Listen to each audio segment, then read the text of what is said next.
This is Dr. Lee Newman, and I'd like to welcome all of you to the Introduction to the Chiropractic Associate Mastery Program, which I call CAMP for short. Leverage your practice success. So here's my promise. Since 1986, I have helped to build 15 successful chiropractic offices and have helped hundreds of DCs build practices of their dreams. Many of these practices continue to be some of the largest fee-for-service practices in the world. If you strive to build and maintain a 200-plus visit-a-week practice, these next 30 minutes can change your life. So what we're going to do today is go through a history of the Chiropractic Associate Mastery Program, a history of chiropractic associates, the 8 essentials that you must learn to successfully work with associates, talk about some success stories, and then discover the #1 skill that we, as the senior docs, must continually look to improve, refine upon, and bring more of. So welcome to the CAMP program and into my world. I'd like to start by introducing both myself and the dedication of this program. The dedication of this program is to my father, Dr. Jerry Newman, who next month in December will be celebrating his 80th birthday. He is a 1959 Logan graduate, practiced 34 years by himself in Western Pennsylvania. And what this ended up meaning was for us, our family dinners started on Monday, Wednesday, and Friday. We would eat dinner at 5 o'clock, and my dad would go back to practice 3 days a week. And he worked 51 weeks a year by himself and, put his 2 sons through college and chiropractic college and provided a nice lifestyle for himself along the way. But really, I can count on my one hand the number of days that he missed either from illness or from desire. And he spent 34 years, doing everything by himself. And even with the tremendous practice that he built, it was limited to the impact of who. So it's part of the dedication. And this phenomena where you feel the more successful or the bigger the practice that you have, the more that you're tied to your practice, the more that you can't take time away from your practice, I call that the golden handcuffs of success. So when he did take his 1-week vacation a year, he had the cost of the vacation, the cost of the lost production. Occasionally he would use a cover doc, but with that, there was always lost momentum. So it was this triple whammy. So just beyond just creating balance in life, there was a finite number of people that you can have an impact on. So in watching that, my story kind of evolved a little differently, but this is the history of associates within chiropractic. So typically, the associate concept in chiropractic is that when you graduate, your entry level into the profession is to be an associate. Typically, it's a 1 to 2 year work agreement. In just about all circumstances, the senior doc, either by contract or by desire or ultimately by outcome, ends up handling all of the control points. And the associate will typically adjust or take care of a lot of people. And that certainly provides an awesome clinical experience for the right associate, recognizing that a student graduating has 250 office visits, and some associateships, you might end up seeing more people in a week quickly than you saw your entire clinical experience in school. But ultimately, the historic chiropractic associate program leaves the associate missing some vital point on how to successfully build a practice. So either they don't learn how to generate new patients, or they don't learn how to convert new patient day ones into treating mapped new patients, or they don't know how to do the paperwork to get paid, or to communicate, or whatever. So most chiropractic associate programs then ends up with this mutual frustration where basically the senior doc just wants the associate to produce, and the associate is left not even knowing what they missed in order to really learn how to produce. So that's typically the history of chiropractic associates. You have this alternative, this kind of B doc that, this doc is probably going to be an employee forever. And like ultimately they kind of know it too. And having it doesn't need to be drone. Maybe drone has a negative connotation. I think that there are life circumstances. I had a female DC that was my senior associate for 13 years, and she would tell you that her goal was to be a mom, a wife, and then a chiropractor. So I was able to facilitate that, and it provided a good relationship. There are other docs that don't want the responsibility and the reward of owning their own practice, and they want to be an employee forever. So if we can create a game where they can service, and they can make 50 to 100 grand, and we can win on it as well, that's one of the options to be talking about. So that leads me to what's really possible with my Chiropractic Associate Mastery Program. And this is where we start to develop our thumbprint in delivering chiropractic into the marketplace. So the first thing is a large, more powerful single office. And again, having lived through both my father's experience and now finishing 29 years of my own experience in practice, having the large single practice with multiple docs is a powerhouse, and it's a powerhouse on many different levels. So when you're delivering 400 plus visits a week with 3 docs on $1 million of revenue and a 50% overhead, tons of people are getting life-changing care in good fair exchange, and there's lots of money for everybody, including the senior doc that is taking the increased risk. So, but if you can now put yourself into that, breaking off of the golden handcuffs, willing to accept different and new responsibilities, not only can we maintain that practice, but we can create a true work-life balance.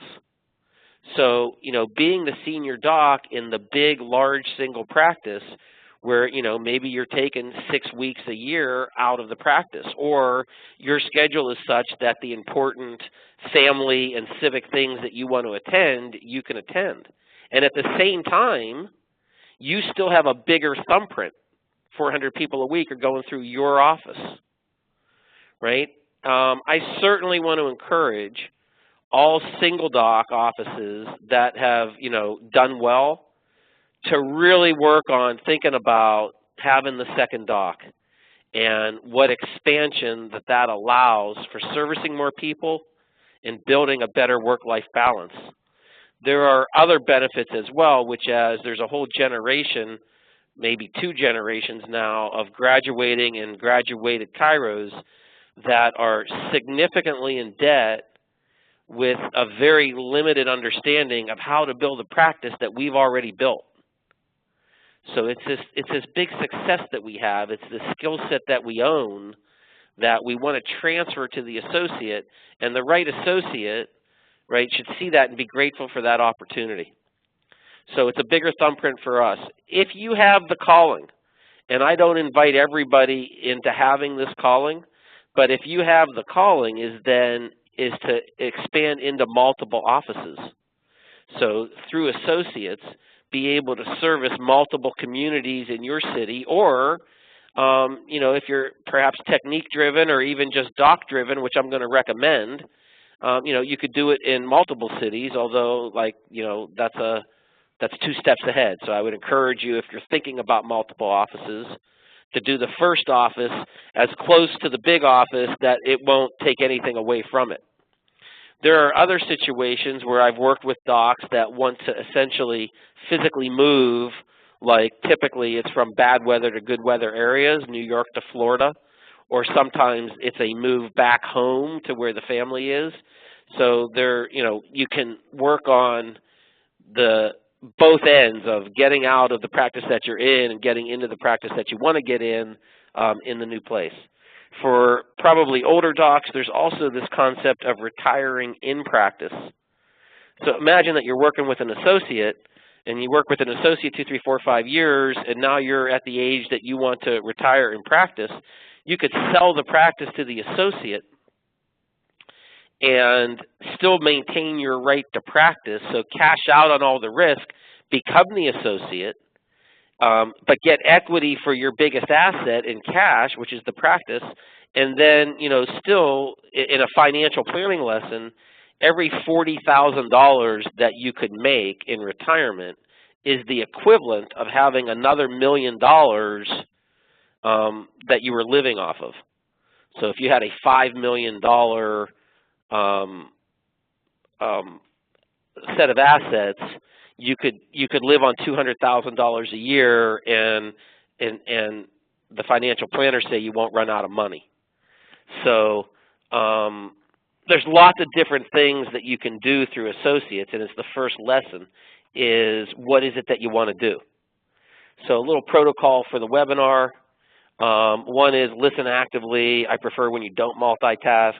I think that my coaching message, when the right chiros hear my message, I attract the clients that it just makes natural sense to work together. So this is a great introductory message. If what I'm proposing is the path that you're on or that you consider to get on, you ought to consider joining today, and those are the docs that I love to work with. And while I'm a small boutique coaching service, I have about 15 clients. I'm looking to grow to like 30. I have this inordinate amount of $1 million practices, or certainly well over 200 visit a week practices, and it's where my sweet spot is. It's where I like to focus, helping docs integrate associates successfully so everybody wins. My history is, as I already mentioned, I grew up the son of a chiropractor. I joke, but it's true. Once Little League didn't work out the way that I had hoped that it would, there was nothing else I wanted to do than become a chiropractor. I accelerated my education at the University of Pittsburgh and actually was in Life College, I guess, like 19 months after I graduated high school. I graduated Life College at the age of 23 in 1986. Within 30 days, was in my own practice in the south side of Pittsburgh. Ultimately, grew to 50 visits real fast, got stuck, became a management client, and really exploded ultimately up to 500 visits in a week, but certainly over 400 visits for multiple years. In 1997, I started venturing out into satellite offices. So I've been working with associates pretty much since the 80s, and in satellite offices since 1997. Have managed 5 offices at a time is the most that I've been able to kind of get my head around in the way that I do it.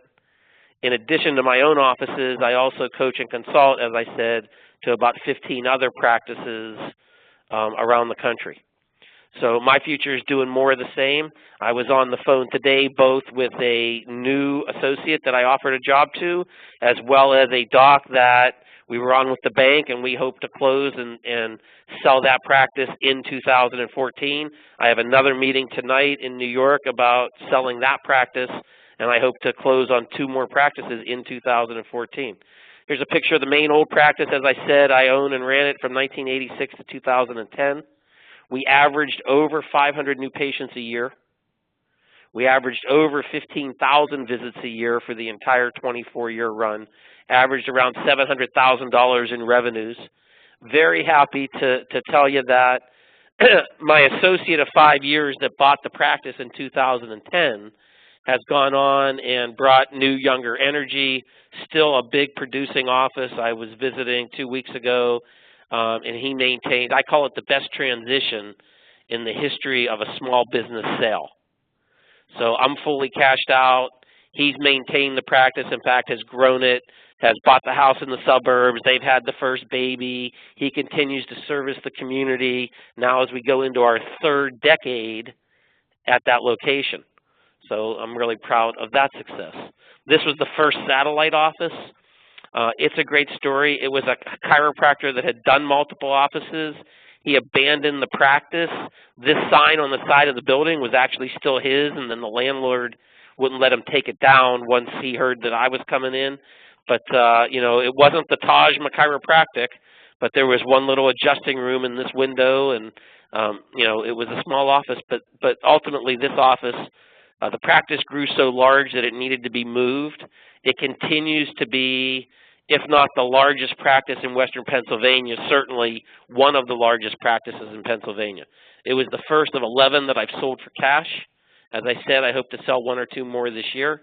opened a new practice last year, and have now had the privilege. My great desire in life was to be able to live in New York City.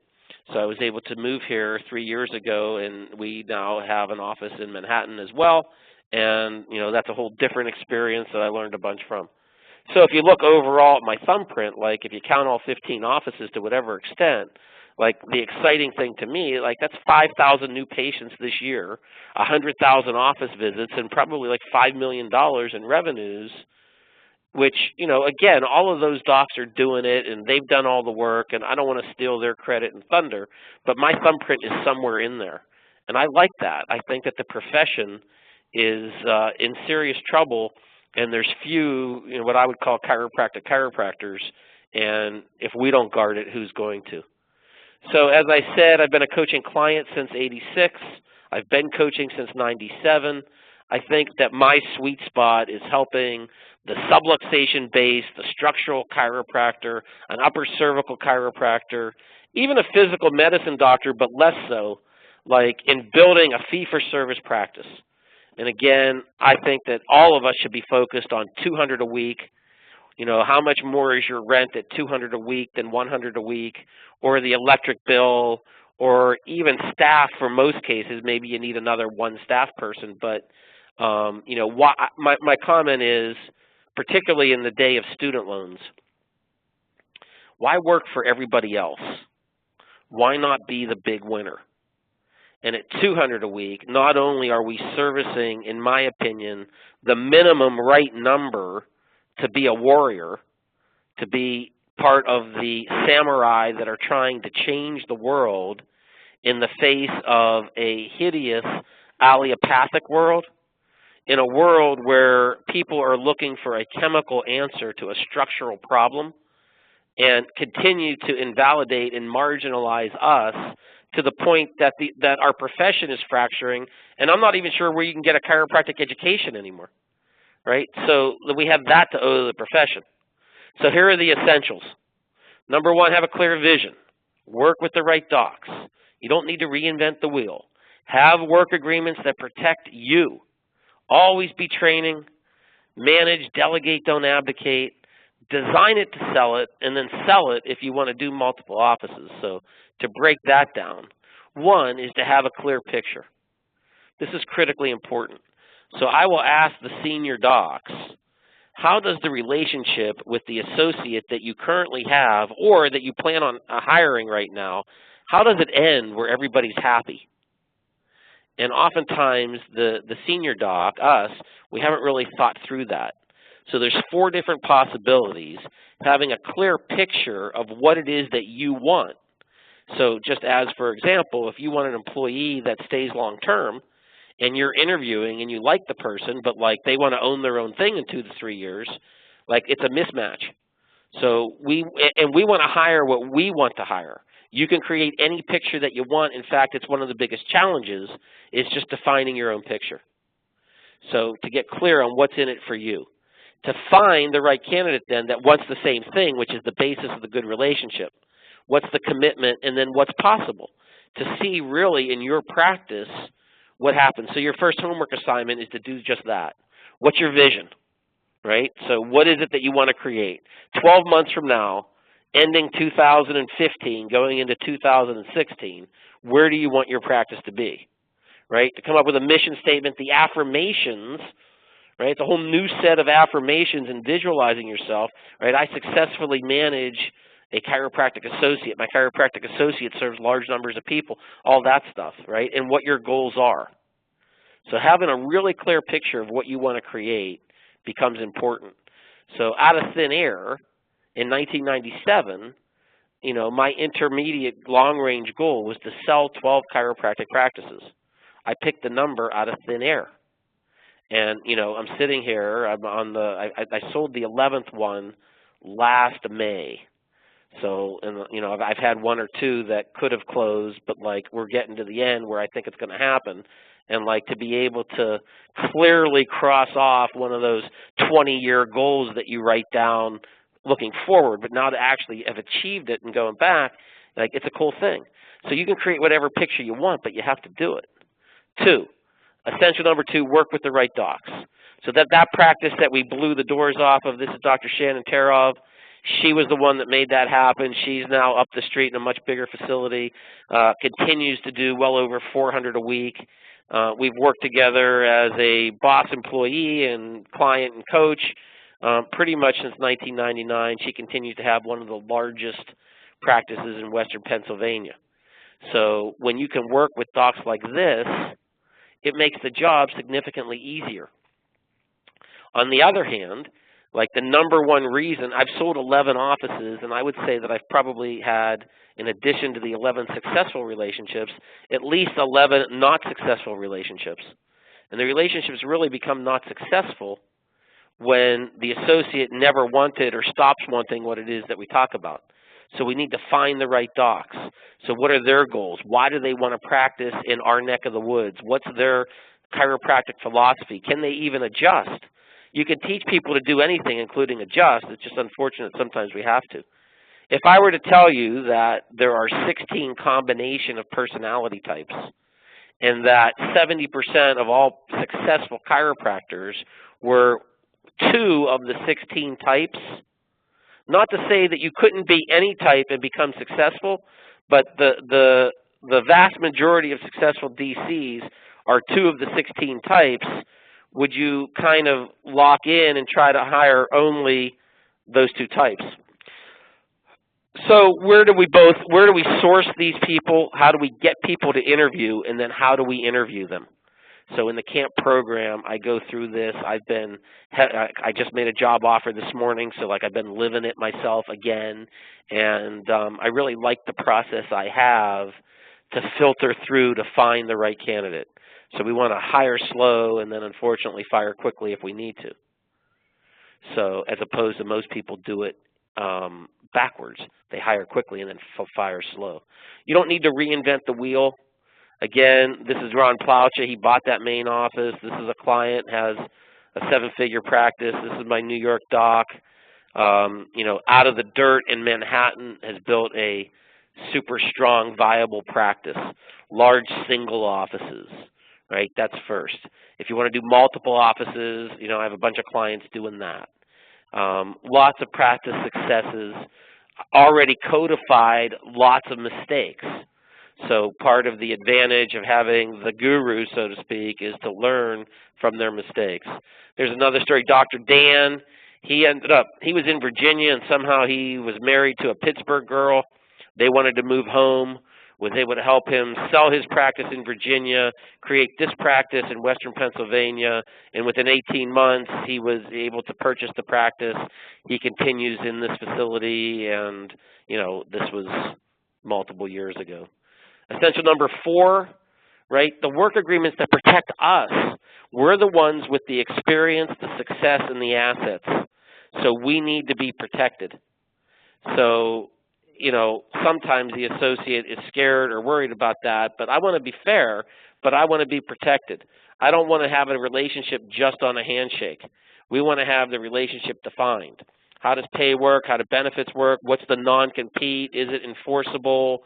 And there's a couple other pieces, particularly if you're putting an associate into a satellite office, that you want to have defined up front, which further works to protect you and also motivate the associate, right? The right doc sees the value in what we're trying to create.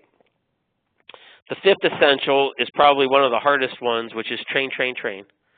So again, I like to tell the story. I had the experience of being able to hang out for a week on a cruise with a McDonald's franchisee, and he had 3 McDonald's, and I was interested in the Hamburger U story. So when you become a franchisee, you literally go to Hamburger U, and McDonald's trains you on how to run a McDonald's. So think about all of the processes that McDonald's already has in place, and how strong they are in delivering the process to where almost it doesn't matter who the frontline people are. They're probably getting the lower of the low applicants, but they can still produce the Big Mac, fries, and Coke pretty consistently worldwide. So how do we bring that into our practice so that, in the 15 offices that I've worked at, day one probably looks pretty similar. the report of findings probably looks pretty similar. You know, although like the walls end up where the walls are, the utility of the rooms within a practice looks pretty similar, right? So how do we bring all of that into our practice so that we can have a strong system in place so that we can have both the highly clinical product, the great people and people skills, and the systems in place, which allows us to see the 200 plus visits a week. And if you're already there, right, it's another 150 or 200 per associate, right, with the systems that we have. So that in the same amount of time, we can service the bigger number of people. Again, the number one reason for mutual failure is they don't want what it is that we're talking about from day one. And then we don't train them on how to do it. So I want to train them right from day one, all the way through till they no longer work for me. And it's part of the relationship where the associate, if they still feel that they're learning, will stay engaged and still want to produce. So if you know me, you know I talk about chiropractic algebra. It's the number of new patients, your PVA and your OVA, and I want to focus my training on improving that as well as personal development for my associates. Sort of separate from training, and it's a separate, distinct skill, is management. And again, we want to delegate, not abdicate. So we want to be able to provide the right motivation, the right discipline, the right correction when necessary through our training programs, through a series of meetings. I'm a big, huge believer in the daily stand-up powwow at the front desk by the physical appointment book, as an example. Having everybody that's involved working in the practice focused on what our day is going to be, right? I think that it brings great unity. Unity brings great strength in delivering a core message in the marketplace, right? To look at the reports in a timely manner. What numbers should you look at daily, weekly, monthly, quarterly, yearly, and to be better business people and to be able to know what your numbers are. What's the scorecard, right? So watching a game and not knowing the score, you know, sometimes I'll just have it on in the background. I've been starting to watch cricket, right? So one of the things that I personally like to do, it's one of my idiocracies, right, is to watch these obscure sports to try to figure them out. Right, but so I'm watching cricket, and I don't really I didn't know all the rules, and I'm still figuring it out, and like each piece makes sense, and then you can see why the strategy is what it is, and then you can understand the game in a completely different way. So really understanding the business of chiropractic practice in a different way becomes really important. And then also there's a social element of what's appropriate to have with the associate and what's inappropriate. If you're one of the few, the proud, the Marines, and you want to venture into satellite offices, right, there's a whole new set of lessons that you need to learn. So one is, when is it safe to open the satellite? And then how do you do it in the most efficient manner in terms of time, in terms of resources, in terms of money? Sometimes you can even do it with no out-of-pocket money. How fast then? So once you're open, then the question is A, how fast can you be operationally profitable? Meaning like the monthly expenses, when can you pay all of those, including everything? So in 5 of my 15 practices, we reached 100 visits a week in the first month. We were able to meet overhead either in the second or third month, but that means in 10 of them that we didn't. Right? But still, to know what the number is generically, right around 50 visits a week, and everything can get paid. So how fast can it take, out of the dirt to get to 50 visits a week?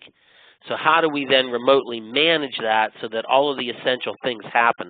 So I will tell you that it's very different when you're right around it in the same building where you can taste, touch, smell, see, hear, and know what's going on kind of omnisciently. Remotely, it's harder to do, and we need to develop those skills. And then, what's the current goal? What's the carrot currently in front of everybody to get to that next step to meet the bigger, annual and then bigger goals? Lastly is the last essential is if you venture into satellite offices, is to understand, why even sell them? And if we are going to sell them, they need to be designed to be sold. And, additionally, a DC that wants to retire or sell a big legacy office is a little bit different of a plan, or that you want to move. But again, there's lots of reasons to sell the satellite practice, and I make this argument in the course, and it's worth checking out. Those are the 8 essentials. The number one skill that we must master, sometimes it becomes super obvious, but it's just struck me as, I don't know, it was transformative like when I came up with it, but right? So the number one skill that we have to master is getting production from others. So by definition, we've learned how to do it. If you have not grown a successful chiropractic practice and you're looking to hire associates to do it and you've never done it, my program is probably not for you. In fact, I think I even have a slide to that point coming up. But the fact that we've done it means that we've mastered these skills of getting new patients, getting them to get the care that they need, and figuring out how to get paid and all the business systems in place to make that happen. So it's a big asset that this new generation, or the docs that don't have, need to have for multiple reasons. But it's not easy breezy, and our job now is to learn how to get production from others. So imagine that you're the retiring athlete, and now you go into coaching. You can no longer produce on the field, and you have to get the production from the current playing athletes. Now, we have the ability to stay to become a player coach, so that our production still needs, if we're going to still see patients, and I strongly recommend that you plan on it, at least in the beginning before you transition out, right? So we get to have our own production as well. In fact, one of my golden rules is, everything has to be done to protect your practice. So the associate should get nothing from you that, unless the burden of giving it lifts you so that you can do more elsewhere. So, for example, if you gave lower revenue patients that were going to be yours and took higher revenue patients so that your practice got tweaked better, that would be something that you decided to do, right? But getting production from others. So, from this call, if you just took that away and you added that to areas that you needed to be aware of and improve. So the books, the seminars, the online communities, the learning about how do we get production from others. It's not easy breezy. It's not like, oh, I'll just get the associate and he'll do everything and like I can just sit back, send the money out to the lake. And it's a whole new set of grief. But I would ask you, for the successful chiropractor, what's the alternative? So either you practice like my father for 34 years by yourself. Every time that you leave the practice, there's the triple whammy. You're stuck to the whole golden handcuffs. But even beyond that, from lack of loss, is we have this whole point to leverage. Being able to build and maintain a successful chiropractic practice going into 2015 is a unique skill set that there is a population that wants to learn how to do, so that we can use our skill set to convert both our latent skill and our risk into a reward. And then if you get into selling practices, there's some tax advantages as well, and that just further boosts, an extra, if you end up paying 30% in tax instead of 45%, that makes a significant, improvement in that area. And then ultimately, it can create this golden parachute. There's lots of chiropractors that are now in their 60s that, for whatever reason, don't have the money saved that they feel that they should have had, and it's a way to actually extract that equity. So the camp offer is, it's going to be 8 semi-monthly group calls in this format, where I'm going to go through the core curriculum. Lesson 1 is the overview. Lesson 2 is hiring. Lesson 3 is work agreements. Lesson 4 is training. Lesson 5 is managing. Lesson 6 is opening satellite practices. Lesson 7 is selling practices. Lesson 8 is a Q&A. In addition to that, I'm going to do 3 financial mastery calls. 1, get out of debt. 2, accumulate wealth. And 3, having an actual written financial plan, right? So in that, there's lots of pieces that you get. You get the recruiting template on how to hire. You get my sample work agreements, which I've spent thousands of dollars on. You get my training template, my business plans for both opening and selling the practice, and my financial mastery, which in itself is of great value. So if you added it up in the salesy way, it would be maybe $10,000 in value. And normally I have sold this for $2,400 till the end of the year.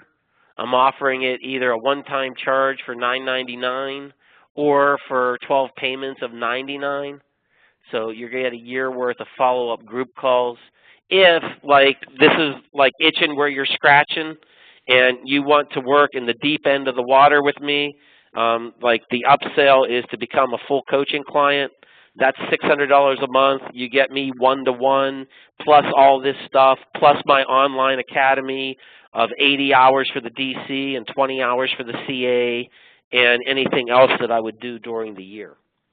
So I appreciate you taking the time. Here is that damning admission, right? The program's not for everyone. There's many other ways to do associates. I think there's other wrong ways to do associates. And even if we work together, you're going to make mistakes, right? So it's not going to be this easy breezy. And, you know, again, if you haven't really done it and you're looking to hire to do it, like, I don't think that I'm the guy for you. But if you're the successful DC and you feel this golden handcuff deal going on and you're really committed to the process, I can promise you that working together makes a lot of sense, and I can help you over, you know, that pit of associate-dom and, you know, doing it wrong to a different place to create a real work-life balance. So with that, I'd like to thank you for attending. I'm going to